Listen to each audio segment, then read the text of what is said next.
Skyscraper Dreams. James. Nancy's New York City adventure.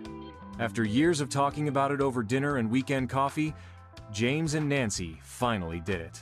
They booked a 5-day summer trip to New York City. Leaving behind the dry heat of their hometown in Arizona, they landed in the heart of the world's most iconic metropolis, bright-eyed, comfortable sneakers on, and a list of must-sees longer than a Manhattan block. James, 45, with brown hair, brown eyes, and fair skin, wore his favorite light blue jeans and a soft gray t-shirt. His camera hung from his neck like a badge of honor.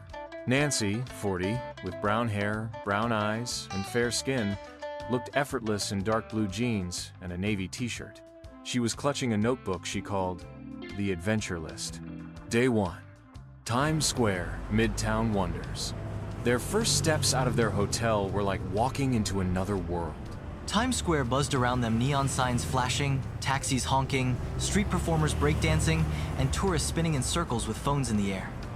Is this normal? James asked, wide-eyed. Nancy laughed. It's perfect. They hopped onto their hop-on, hop-off tour bus, settling on the top deck, soaking in the view of Broadway theaters, glittering billboards, and endless movement. The guide cracked corny jokes and pointed out where Spider-Man once swung in a movie. James whispered, I think I saw that fire escape. After lunch at a busy corner deli, they wandered to Bryant Park, escaping the chaos for a shaded bench and people watching. Nancy bought a pretzel from a cart, dropped mustard on her jeans, and said, Well, I'm officially a New Yorker. Day 2. Museums, masterpieces, Central Park. On day 2, they made their way uptown to the Metropolitan Museum of Art, one of Nancy's dream stops. Inside, the silence was sacred, the art breathtaking. James stood slack-jawed before an entire Egyptian temple. How did they fit this in here? He whispered. Nancy was already sketching something in her notebook. They spent hours meandering through ancient sculptures, Van Goghs, and glittering suits of armor. Later, they strolled into Central Park, green and alive in the summer sunlight. Cyclists whizzed by, kids played in splash fountains, and performers played soft saxophone under stone bridges. They rented a rowboat at the Low Boathouse, Nancy rowing while James steered them in slow, wobbly circles. You're drifting, James called out. You're navigating, Nancy shouted back. Laughter echoed across the lake. Day 3, Lower Manhattan, Lady Liberty. The morning ferry ride to Liberty Island was breezy, the Manhattan skyline gleaming behind them. As they approached Lady Liberty, Nancy grew quiet. She's even more beautiful in person, she said softly. They walked the island, explored the museum, and took dozens of photos before heading to Ellis Island, where they looked up names and imagined generations past arriving here with nothing but hope.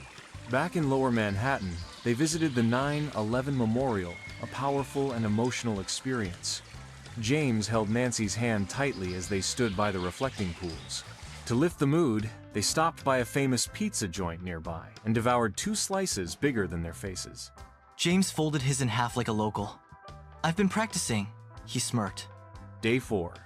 Brooklyn, bridges, bagels. On day 4, they ventured across the Brooklyn Bridge on foot.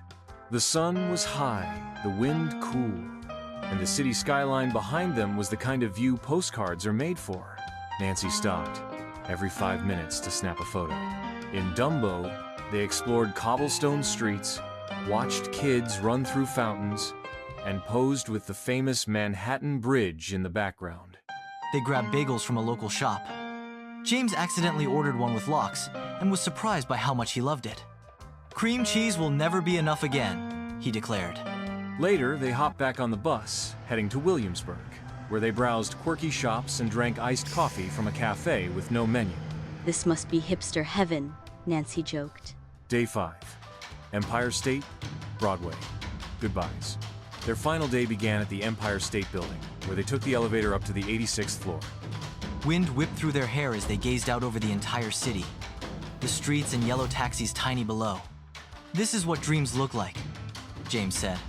In the afternoon, they walked through Fifth Avenue, did a little window shopping, and stopped in St. Patrick's Cathedral to light a candle. Then it was time for one last big event, Broadway.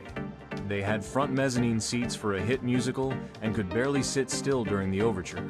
The curtain rose, the actors appeared, and for 2 hours they were transported. Nancy teared up at the final song. James held her hand. This is one of my favorite nights ever. Epilogue. Home with a heart, full of city lights. That night, back at their hotel, they sat by the window with takeout pasta, watching the skyline blink under the stars. Their feet ached, their phones were full of photos, and their hearts were fuller still. This city is loud and wild and alive, Nancy said. James nodded. And I wouldn't have wanted to explore it with anyone else. They didn't just visit New York City. They experienced it from skyscraper sunrises to Broadway nights, pretzel stands to ferry rides, laughter on bridges, and moments of quiet awe in museums. They came back not just with souvenirs, but with stories and memories that would last a lifetime.